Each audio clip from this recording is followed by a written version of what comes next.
ಪ್ರಿಯ ವಿದ್ಯಾರ್ಥಿಗಳೇ, 2020-21ನೇ ಸಾಲಿನ ಹೊಸ ಪಠ್ಯಕ್ರಮಕ್ಕೆ ಸ್ವಾಗತ. ಈ ಹೊಸ ಪಠ್ಯಕ್ರಮದಲ್ಲಿ ಬರುವಂತಹ 3ನೇ ಅಧ್ಯಾಯ ಒಂದು ಚರಾಕ್ಷರಗಳ ರೇಖಾತ್ಮಕ ಸಮೀಕರಣಗಳು. ಈ ಅಧ್ಯಾಯದಲ್ಲಿ ಈಗ ನಾವು ಅಭ್ಯಾಸ 3.4 ದಲ್ಲಿರುವಂತಹ ಸಮಸ್ಯೆಗಳನ್ನ ಬಿಡಿಸ್ತಿದ್ದೇವೆ. ಹಾಗಾದ್ರೆ ಅಭ್ಯಾಸ 3.4 ದಲ್ಲಿರುವಂತಹ ಮೊದಲನೇ ಲೆಕ್ಕ, ಅಮೀನಾಳು ಒಂದು ಸಂಖ್ಯೆನ ಊಹಿಸಿಕೊಂಡು ಅದರಲ್ಲಿ 5 ಅಂಶವನ್ನು ಕಳೆದರೆ ಬಂದ ವ್ಯತ್ಯಾಸವನ್ನು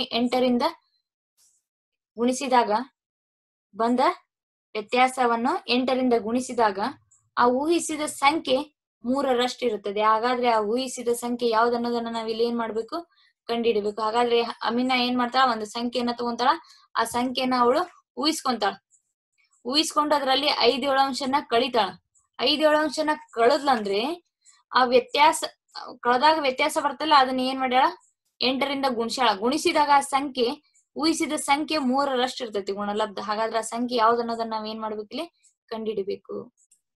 ಒಂದು ಸಂಖ್ಯೆ ಏನಾಗಿರ್ಬೇಕು, ಇಲ್ಲಿ ಎಕ್ಸ್ ಆಗಿರ್ಬೇಕು. ಹಾಗಾದ್ರೆ ಆ ಸಂಖ್ಯೆ ಒಳಗ್ ನಾವ್ ಏನ್ ಮಾಡೋಣ, 5 ಅಂಶನ ಕಳಿಯೋಣ. ಬಂದ ವ್ಯತ್ಯಾಸಕ್ಕೆ 8ರಿಂದ ಗುಣಿಸೋಣ. ಆಗ ಏನಾಗುತ್ತ, ಗುಣಲಬ್ಧ ಆ ಸಂಖ್ಯೆಯ 3ರಷ್ಟು ಇರುತ್ತ. ಹಾಗಾದ್ರೆ ಏನ್ ಮಾಡ್ರಿ, ಈ 8ರಿಂದ ಇದು ಗುಣಿಸ್ರಿ. 8 x ಮೈನಸ್ 5 ಅಂಶ into 8 is equal to 3x. 2 1 2 ನಕಲೆ 8x ಮೈನಸ್ 5 ನಕಲೆ 20 ಈಸ್ ಈಕ್ವಲ್ ಟು 3x. ಹೌದಾ? ಈ 8x ಅನ್ನ ಹಂಗ ಇಟ್ಕೋರಿ. ಈ ಪ್ಲಸ್ 3x ಈ ಕಡೆ ಬಂದ್ರೆ minus 3x is equal to minus 20 ಈ ಕಡೆ ಬಂದ್ರೆ ಪ್ಲಸ್ 20. 8x ಒಳಗ್ 3x ಹೋದ್ರೆ 5x ಈಸ್ ಈಕ್ವಲ್ ಟು 20. 5ಕ್ಕೆ x ಏನ್ ಮಾಡಿತಿಲ್ಲ, ಗುಣಿಸೈತಿ, ಈ ಕಡೆ ಬಂದ್ರೆ ಭಾಗಿಸುತ್ತ. ಹಾಗಾಗಿ x is equal to 20 divided by 5. 5 1 5 ನಕಲೆ 5 1 5 ನಕಲೆ. ಹಾಗಾದ್ರೆ ಊಹಿಸಿದ ಸಂಖ್ಯೆ ಏನಿಲ್ಲ, 4. ಅಮೀನಾ ಏನು ಊಹಿಸ್ಕೊಂಡಿದ್ಲಲ್ಲ ಆ ಸಂಖ್ಯೆ ಯಾವುದು, 4. ತಿಳಿತಲ್ಲ? ಎರಡನೇ ಪ್ರಶ್ನೆ ನೋಡ್ರಿ. ಧನ ಸಂಖ್ಯೆಯೊಂದು ಇನ್ನೊಂದು ಸಂಖ್ಯೆ 5ರಷ್ಟೈತಿ. ಒಂದು ಧನ ಸಂಖ್ಯೆ ಅದೇನು ಗೊತ್ತಿಲ್ಲ, ಅದು ಏನಂತ ತಗೋಣ, ಎಕ್ಸ್ ಅಂತ ತಗೋಣ. ಇನ್ನೊಂದು ಸಂಖ್ಯೆ 5ರಷ್ಟಿದೆ. ಎರಡೂ ಸಂಖ್ಯೆಗಳಿಗೆ 21ನ್ನ ಸೇರಿಸಿದಾಗ ಎರಡೂ ಸಂಖ್ಯೆಗಳಲ್ಲಿ ಒಂದು ಇನ್ನೊಂದರ 2ರಷ್ಟಾಗುತ್ತೆ. ಹಾಗಾದ್ರೆ ಆ ಸಂಖ್ಯೆಗಳು ಯಾವುವು ಅನ್ನೋದನ್ನ ನಾವ್ ಏನ್ ಮಾಡ್ಬೇಕಿಲ್ಲಿ, ಕಂಡುಹಿಡಿಬೇಕು. ಮೊದಲನೇದು ಒಂದು ಸಂಖ್ಯೆ ಗೊತ್ತಾ ಇಲ್ಲ ನಮ್ಗ, ಅದನ್ನ ಎಕ್ಸ್ ಅಂತ ತಗೋರಿ. ಇನ್ನೊಂದು ಅದ್ರ 5ರಷ್ಟು ಇರ್ತೈತಿ. ಆ ಎರಡೂ ಸಂಖ್ಯೆಗಳಿಗೆ ನಾವ್ ಏನ್ ಮಾಡ್ಬೇಕು, ಕೂಡಿಸ್ದಾಗ 21ನ್ನ ಕೂಡಿಸ್ದಾಗ ಒಂದು ಇನ್ನೊಂದರ 2ರಷ್ಟಾಗುತ್ತೆ. ಹಾಗಾದ್ರೆ ಆ ಸಂಖ್ಯೆಗಳು ಯಾವ ಅನ್ನೋದನ್ನ ಕಂಡು ಹಿಡೀರಿ. ಧನ ಸಂಖ್ಯೆ ಎಕ್ಸ್ ಅಂತ ತಗೊಂಡ್ವಿ, ಇನ್ನೊಂದು ಸಂಖ್ಯೆ 5x ತಗೊಂಡ್ವಿ. ಇದಕ್ಕೆ ಏನ್ ಮಾಡೋಣ ಈಗ, 21 ಪ್ಲಸ್ 5x. ಹಾಗಾದ್ರೆ ಅದು ಎಷ್ಟಾಗುತ್ತ, 2ರಷ್ಟಾಗುತ್ತ. ಹಾಗಾಗಿ 2 ಇಂಟು ಎಕ್ಸ್ ಪ್ಲಸ್ 21. ಹೌದಾ? 21 ಪ್ಲಸ್ 5x ಅನ್ನ ಏನ್ ಮಾಡ್ರಿ, ಹೆಂಗ ಬರ್ಕೋರಿ, 2 ಇಂಟು ಎಕ್ಸ್ 2x ಪ್ಲಸ್ 22 42. ಹೌದಾ? ಈಗ 5x ಅನ್ನ ಹಂಗ ಬರ್ಕೋರಿ. ಪ್ಲಸ್ 2x ಈ ಕಡೆ ಬಂದ್ರ minus 2x is equal to 42. Plus 21 ಈ ಕಡೆ ಬಂದ್ರ ಮೈನಸ್ 21. 5x ಒಳಗ 2x ಹೋದ್ರ 3x. 42ರಾಗ 21 ಹೋದ್ರ 21. ಹಾಗಾದ್ರೆ x is equal to 21 divided by 3. x is equal to 7. 7 ಅನ್ನೋದು ಏನಿಗಿದು, ಒಂದು ಧನ ಸಂಖ್ಯೆ. ಇನ್ನೊಂದ್ ಸಂಖ್ಯೆ ಯಾವ್ದನ್ನೋದು ನಮ್ಗೆ ಏನಿಲ್ಲ ಗೊತ್ತಿಲ್ಲ. ಇನ್ನೊಂದ್ ಸಂಖ್ಯೆ ಏನಂತ ತಗೊಂಡಿವಿ ನಾವು, 5x ತಗೊಂಡಿವಿ. ಹಾಗಾಗಿ 5 ಇಂಟು 7 7 ಇಲ್ಲಿ 35. ಹಾಗಾದ್ರೆ ಧನ ಸಂಖ್ಯೆ ಏನಿಗಿಲೆ, ಧನ ಸಂಖ್ಯೆ 7, ಇನ್ನೊಂದು ಸಂಖ್ಯೆ 35. ಯಾಕಂದ್ರೆ ಎಷ್ಟರಷ್ಟೈತಿ, 5ರಷ್ಟೈತಿ. ಹಾಗಾಗಿ 7 ಇಲ್ಲಿ 35. ತಿಳಿತಾ ಯಾವ ರೀತಿ ಲೆಕ್ಕವನ್ನ ಮಾಡ್ಬೇಕನ್ನೋದು. ನೆಕ್ಸ್ಟ್ ಮೂರನೇದು, ಒಬ್ಬ ಅಜ್ಜನು ತನ್ನ ಮೊಮ್ಮಗಳ 10ರಷ್ಟು ದೊಡ್ಡವ. ಅಜ್ಜ ಮೊಮ್ಮಗಳಿಗಿಂತ 10ರಷ್ಟು ದೊಡ್ಡವ. ಆದ್ರ ಅಜ್ಜನ ವಯಸ್ಸು ಎಷ್ಟೈತಿ, 54 ವರ್ಷ ಐತಿ. ಅವ ಮೊಮ್ಮಗಳಿಗಿನ್ನ 10 ವರ್ಷ ದೊಡ್ಡವ, ಅವನ ವಯಸ್ಸು 54 ಐತಿ. ಹಾಗಾದ್ರೆ ಏನ್ ಮಾಡ್ಬೇಕು ನಾವೀಗ, ಈಗ ಎಷ್ಟು ವಯಸ್ಸಿನವದ ಅನ್ನೋದನ್ನ ಕಂಡಿಡ್ಬೇಕು. ಹಾಗಾದ್ರೆ ಏನ್ ಮಾಡೋಣ, ಫಸ್ಟಿಗೆ ಎಲ್ಲವನ್ನ ಏನೇನ್ ಕೊಟ್ರಲ್ಲ ಎಲ್ಲ ಬರ್ಕೊಂಡ. ಮೊಮ್ಮಗಳ ವಯಸ್ಸು x ಆಗಿರ್ಲಿ, ಅಜ್ಜನ ವಯಸ್ಸು 10x ಆಗಿರ್ಲಿ. ಹಾಗಾದ್ರೆ 10x is equal to x plus 54. ಯಾಕೆ ಹೇಳ್ರಿ? ಮೇಲೆ ಪ್ರಶ್ನೆಗೆ ಅನುಗುಣವಾಗಿ ನಾವೇನ್ ಮಾಡ್ಕೊಂಡಿವಿ ಇಲ್ಲಿ ಬರ್ಕೊಂಡಿವಿ. 10x ಪ್ಲಸ್ ಎಕ್ಸ್ ಈ ಕಡೆ ಬಂದ್ರ minus x is equal to 54. 10ರಾಗ ಬಂದೋದ್ರ 9x ಈಸ್ ಈಕ್ವಲ್ ಟು 54. ಇಲ್ಲಿ ಎಕ್ಸ್ ಏನ್ ಮಾಡೈತಿ? ಗುಣಿಸೈತಿ, ಈ ಕಡೆ ಬಂದ್ರೆ ಭಾಗಿಸುತ್ತ. 54 ಡಿವೈಡೆಡ್ ಬೈ 9. 9 54. ಇದು 6 ವರ್ಷ. 6 ಬಂತಲ್ಲ, ಇದು ಮೊಮ್ಮಗಳ ವಯಸ್ಸಿದು. ಮೊಮ್ಮಗಳ ವಯಸ್ಸು 6 ವರ್ಷ. ಮೊಮ್ಮಗಳ ವಯಸ್ಸು ಎಷ್ಟು? 6 ವರ್ಷ. ಹಾಗಾದ್ರೆ ಅಜ್ಜನ ವಯಸ್ಸು ಕಂಡುಹಿಡಿಬೇಕಲ್ಲ.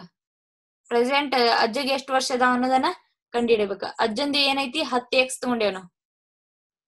ಅಜ್ಜನ ವಯಸ್ಸಿಗೆ 10x ತಗೊಂಡಿವಿ. ಹಾಗಾಗಿ 10 ಇಂಟು 6, 10 60 ವರ್ಷ. ಅಜ್ಜ ಎಷ್ಟು ವರ್ಷ ತಗೊಂಡಾನ? 60 ವರ್ಷ ತಗೊಂಡಾನ. ಮೊಮ್ಮಗಳು 6 ವರ್ಷ ತಕ್ಕಿದಾಳ. ಹಾಗಾದ್ರೆ 4ನೇ ಪ್ರಶ್ನೆ ನೋಡ್ರಿ. ಅಮ್ಮನ ವಯಸ್ಸು ಅವನ ಮಗನ ವಯಸ್ಸಿಗಿಂತ 3ರಷ್ಟಿದೆ. ಅಮ್ಮನ್ ಯಾರಿಲೆ? ತಂದೆ. ಅವನ ಮಗನ ವಯಸ್ಸಿಗಿಂತ 3ರಷ್ಟೈತಿ. ಹಾಗಾದ್ರೆ 10 ವರ್ಷಗಳ ಹಿಂದೆ ಅವನ ವಯಸ್ಸು ಅವನ ಮಗನ ವಯಸ್ಸಿಗಿಂತ 5ರಷ್ಟಿತ್ತು. 10 ವರ್ಷಗಳ ಹಿಂದೆ ಹೋದ್ರ ಮಗನ ವಯಸ್ಸಿಗಿಂತ ಅವನ ವಯಸ್ಸು ಎಷ್ಟಿತ್ತು? 5ರಷ್ಟಿತ್ತು. ಹಾಗಾದ್ರೆ ಅವರಿಬ್ಬರ ಈಗಿನ ವಯಸ್ಸುಗಳನ್ನ ನಾವೇನ್ ಮಾಡ್ಬೇಕು? ಕಂಡಿಡ್ಬೇಕು. ಯಾರ್ದು? ಅಮ್ಮನ ಮತ್ತು ಅವನ ಮಗಂದು. ಮಗನ ವಯಸ್ಸು ಎಕ್ಸ್ ವರ್ಷಗಳನ್ನ ಅಂತ ತಗೋಣ. ಅಮ್ಮನ ವಯಸ್ಸು 3x ವರ್ಷಗಳ ತಗೋಣ. 10 ವರ್ಷಗಳ ಹಿಂದೆ ಹೋದ್ರು ಅಮ್ಮನ ವಯಸ್ಸು ಏನಾಗುತ್ತ? 3x - 10 ಆಗುತ್ತ. ಮಗನ ವಯಸ್ಸು x - 10 ಆಗುತ್ತೆ. ಈಗ ಸಮೀಕರಣವನ್ನ ಬರ್ಕೊಳ್ಳೋ ಮುಂದೆ ಏನ್ ಮಾಡೋಣ? 3x - 10 is equal to 5 into x - 10. ಯಾಕೆ ಹೇಳ್ರಿ? ಪ್ರಶ್ನೆದಾಗ ಐತಿ 5ರಷ್ಟು ಇರ್ತಿತ್ತು. ಯಾರ ವಯಸ್ಸು? ಮಗನ ವಯಸ್ಸು. ಮಗನ ವಯಸ್ಸಿಗಿಂತ 5ರಷ್ಟು ಇರ್ತಿತ್ತು. 5 ಇಂಟು x - 10. 3x - 10 ಏನ್ ಮಾಡ್ರಿ? ಹಂಗ ಬರ್ಕೊಡ್ರಿ. 5 ಇಂಟು x 5x ಮೈನಸ್ 10 ಇಲ್ಲಿ 50.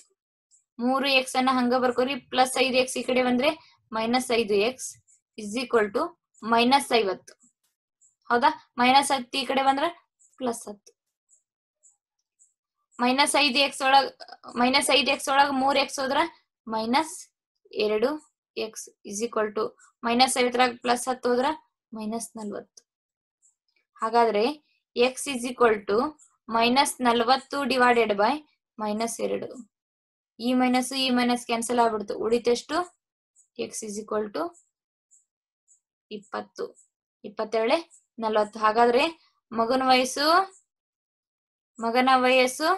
20 ವರ್ಷ. ಮಗನ ವಯಸ್ಸು ಎಷ್ಟು ವರ್ಷ? 20 ವರ್ಷ. ತಂದಿ ವಯಸ್ಸು 3x ಅಂತ ತಗೊಂಡಿವಲ್ಲ. ತಂದೆ ಅಂದ್ರೆ ಅಮನ್. ಅಮನ್ನ ವಯಸ್ಸು ನಾವು ಏನ್ ಮಾಡೀವಿ? 3x ತಗೊಂಡಿವಿ. ಹಾಗಾಗಿ 3 ಇಂಟು 20. 23 60. ಹಾಗಾದ್ರೆ ತಂದಿ ವಯಸ್ಸು ಎಷ್ಟು? 60 ವರ್ಷಗಳು. ತಂದೆ ಯಾರು? ಅಮನ್. ತಿಳಿತಾ? ಮಗನ ವಯಸ್ಸು 20 ವರ್ಷಗಳು. ತಂದೆಯ ವಯಸ್ಸು 60 ವರ್ಷಗಳು. ತಿಳಿತಲ್ವಾ ಲೆಕ್ಕ?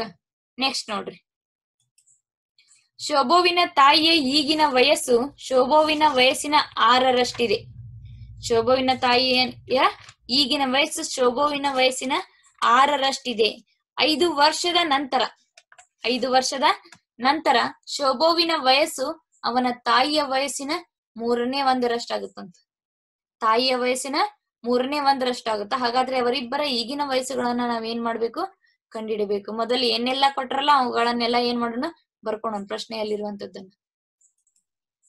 ಶೋಭುವಿನ ಈಗಿನ ವಯಸ್ಸು x ಅಂತ ತಗೊಳೋಣ. ತಾಯಿ ವಯಸ್ಸು 6x ತಗೊಳೋಣ. ಯಾಕ? 6ರಷ್ಟು ಇರ್ತಿತ್ತಲ್ಲ, ಅದಕ್ಕ 6x ತಗೊಳೋಣ. 5 ವರ್ಷದ ನಂತರ ಏನಾಗುತ್ತ? ಇವಾಗ ನೋಡ್ರಿ. x plus 5 is equal to 1/3 into 6x. ಯಾಕೆ ಹೇಳ್ರಿ? ಮೂರನೆಯ 1ರಷ್ಟು ಆಕಿತ್ತು. ಹಾಗಾಗಿ 1/3 ಇಂಟು 6x. ತಿಳಿತಾ? ಈಗ ಈ 3ರಿಂದ ಇದಕ್ಕೆ ಏನ್ ಮಾಡೋಣ? ಮಲ್ಟಿಪ್ಲಿಕೇಶನ್ ಮಾಡೋಣ, ಅಂದ್ರೆ ಗುಣಿಸೋಣ. 3 into x plus 5 is equal to 6x. 3 into x 3x plus 5 3 15 is equal to 6x. ಹೌದಾ? ಈ 15ಅನ್ನ ಹಂಗ ಇಟ್ಕೋರಿ. 6x ಪ್ಲಸ್ 3x ಐತಿ. ಈ ಕಡೆ ಬಂದ್ರ ಮೈನಸ್ 3x. 15 6ರಾಗ 3 ಹೋದ್ರ 3x. ಇದಕ್ಕೆ x ಗೆ ಇಲ್ಲಿ ಏನ್ ಮಾಡೈತಿ ಗುಣಿಸೈತಿ 5 divided by 3 is equal to x. 3 ಒಂದ್ಲೆ 3 5 5 ಈಕ್ವಲ್ ಟು x. 5 ವರ್ಷ ಇದು ಶೋಭವಿನ ವಯಸ್ಸಿದು. ಯಾರ ವಯಸ್ಸಿದು? ಶೋಭವಿನ ವಯಸ್ಸು 5 ವರ್ಷಗಳು. ಹಾಗಾದ್ರೆ ತಾಯಿ ವಯಸ್ಸು ಇದು ಅವರ ತಾಯಿಯ ವಯಸ್ಸನ್ನ ಕಂಡುಹಿಡಿಬೇಕಲ್ಲ. ತಾಯಿಯ ವಯಸ್ಸು ಏನ್ ಮಾಡಿವಿ ನಾವು 6x ತಗೊಂಡಿವಿ. ಏನ್ ತಗೊಂಡಿವಿ?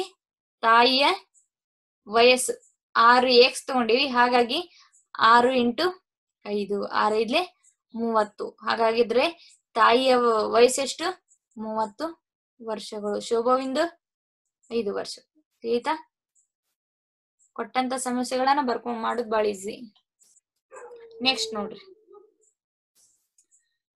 ಮಾಹುಲಿ ಗ್ರಾಮದಲ್ಲಿ ಶಾಲೆಯೊಂದಕ್ಕಾಗಿ ಒಂದು ಸಣ್ಣ ಆಯತಾಕಾರದ ಜಾಗ ಐತಿ. ಒಂದು ಆಯತಾಕಾರದ ಜಾಗ ಐತಿ. ಅದು ಎದಕ್ಕ? ಶಾಲೆಗೋಸ್ಕರ. ಹಾಗಾದ್ರೆ ಅದ್ರ ಉದ್ದ ಮತ್ತು ಅಗಲಗಳ ಅನುಪಾತ 11:4. 1 ಮೀಟರ್ಗೆ 100 ರೂಪಾಯಿ ಖರ್ಚು ಮಾಡ್ತಾರ. 1 ಮೀಟರ್ಗೆ ಎಷ್ಟು ರೂಪಾಯಿ? 100 ರೂಪಾಯಿ ಖರ್ಚು ಮಾಡ್ತಾರ. ಹಾಗಾದ್ರೆ ಅದ್ರ ಸುತ್ತಲ ಬೇಲಿ ಹಾಕಾಕ ಎಷ್ಟು ಖರ್ಚು ಮಾಡ್ತಾರ ಅನ್ನೋದನ್ನ ನಾವೇನ್ ಮಾಡ್ಬೇಕಿಲ್ಲಿ ಕಂಡು ಹಿಡಿಬೇಕು. ಹಾಗಾದ್ರೆ ಪಂಚಾಯತಿ ಅವ್ರು ಎಷ್ಟು ಖರ್ಚು ಮಾಡ್ತಾರ? ಅದಕ್ಕೆ 75,000 ರೂಪಾಯಿ ಖರ್ಚು ಮಾಡ್ತಾರ. ಹಾಗಾದ್ರೆ ಆ ಜಾಗದ ಆಯಾಮಗಳು ಎಷ್ಟು, ಉದ್ದ ಅಗಲಗಳು ಎಷ್ಟು ಅದಾವ ಅನ್ನೋದನ್ನ ಇಲ್ಲಿ ಏನ್ ಮಾಡ್ಬೇಕು ನಾವು ಕಂಡು ಹಿಡಿಬೇಕು. ಮೊದಲ ಜಾಗ ಯಾವ ರೀತಿ ಐತಿ? ಆಯತಾಕಾರದಲ್ಲಿ ಐತಿ. ಕೊಟ್ಟಂತ ಗಳನ್ನ ಎಲ್ಲಾ ಏನ್ ಮಾಡ್ಕೋರಿ? ಫಸ್ಟಿಗೆ ಬರ್ಕೋರಿ. ಉದ್ದ ಮತ್ತು ಅಗಲಗಳ ಅನುಪಾತ 11:4 ಬರ್ಕೊಂಡ್ವಿ. ಉದ್ದವನ್ನ 11x ತಗೊಂಡ್ವಿ. ಯಾಕೆ ಎಷ್ಟು ಅನ್ನೋದು ನಿಖರವಾಗಿ ಗೊತ್ತಿಲ್ಲ. ಅಗಲವನ್ನ 4x ತಗೊಂಡ್ವಿ. ಆಯತದ ಸುತ್ತಳತೆ ಸೂತ್ರ ಏನೈತಿ? 2 ಗುಂಡ್ಲೆ ಉದ್ದ ಪ್ಲಸ್ ಅಗಲ. ಹಾಗಾದ್ರೆ ಈ ಸೂತ್ರದಾಗ ಏನ್ ಮಾಡೋಣ ನಾವು? ಉದ್ದ ಮತ್ತು ಅಗಲಗಳನ್ನ ಹಾಕೊಳ್ಳೋಣ. 2 into 11x plus 4x. 2 into 11x plus 4x ಕುಡ್ಸಿದ್ರ 15x. 15 7 30. 30x. ಇದೇನಾತಿದು? ಸುತ್ತಳತೆ ಆತಿದು ನಮ್ದು. ಬರೀ ಎದುರದ ಆಯ್ತದ ಸುತ್ತಳತೆ ಆತು. ಹಾಗಾದ್ರೆ 1 ಮೀಟರ್ ಬೇಲಿ ಹಾಕಕ 100 ರೂಪಾಯಿ. 1 ಮೀಟರ್ ಬೇಲಿಗೆ 100 ರೂಪಾಯಿ. ಹಾಗಾದ್ರೆ 30x ಮೀಟರ್ಗೆ ಎಷ್ಟು ತಗೋಬಹುದು? ಅದನ್ನ ಏನ್ ಮಾಡೋಣ ಈಗ ಕಂಡುಹಿಡಿಯೋಣ. ಯಾವ ರೀತಿ? 30x into 100. 30x ಇಂಟು 100 ಅಂದ್ರೆ 3000x. 3000x ರೂಪಾಯಿ ಆಗುತ್ತೆ. ಹಾಗಾದ್ರೆ ಪಂಚಾಯತಿ ಅವರು ಎಷ್ಟು ಖರ್ಚು ಮಾಡ್ಯಾರ? ಇಲ್ಲಿ 75,000 ರೂಪಾಯಿ ಖರ್ಚು ಮಾಡ್ಯಾರ. ಪಂಚಾಯತಿ ಅವರು ಖರ್ಚು ಮಾಡಿದ ಹಣ 75,000. ಪಂಚಾಯತಿ ಅವರು 75,000 ಖರ್ಚು ಮಾಡ್ಯಾರ. ಹಾಗಾದ್ರೆ ನಾವು ಎಷ್ಟು ಖರ್ಚು ಮಾಡೇವಿ ಗೊತ್ತಿಲ್ಲ. 3000x is equal to 75,000. ಹಾಗಾದ್ರೆ x is equal to 75,000 divided by 3000. ಈ 3 ಪೂಜಿ ಕ್ಯಾನ್ಸಲ್. ಅದು x ಇಸ್ ಈಕ್ವಲ್ ಟು 25. 25 ಮೂರ್ಲೆ 75. ಹಾಗಾದ್ರೆ ಉದ್ದ ಎಷ್ಟೈತಿ ನಮ್ದು? x ಸಿಕ್ತ್ ನಮ್ಗ. ಹಾಗಾದ್ರೆ ಉದ್ದ ಎಷ್ಟೈತಿ? 11x ಐತಿ. ಹೌದಾ? 11 ಇಂಟು 25. 25 11 775 ಮೀಟರ್. ನಮ್ಮ ಆಯತಾಕಾರದ ಜಮೀನಿನ ಉದ್ದ ಎಷ್ಟೈತಿ? 775 ಮೀಟರ್ ಐತಿ. ಹಾಗಾದ್ರೆ ಅಗಲ ಎಷ್ಟೈತಿ ನೋಡ್ರಿ? ಅಗಲ ಈಕ್ವಲ್ ಟು 4x. 4 ಇಂಟು 25. 25 ನಾಕಲೆ 100. 100 ಮೀಟರ್ ಉದ್ದ ಐತಿ. 775 ಮೀಟರ್ ಅಗಲ ಐತಿ.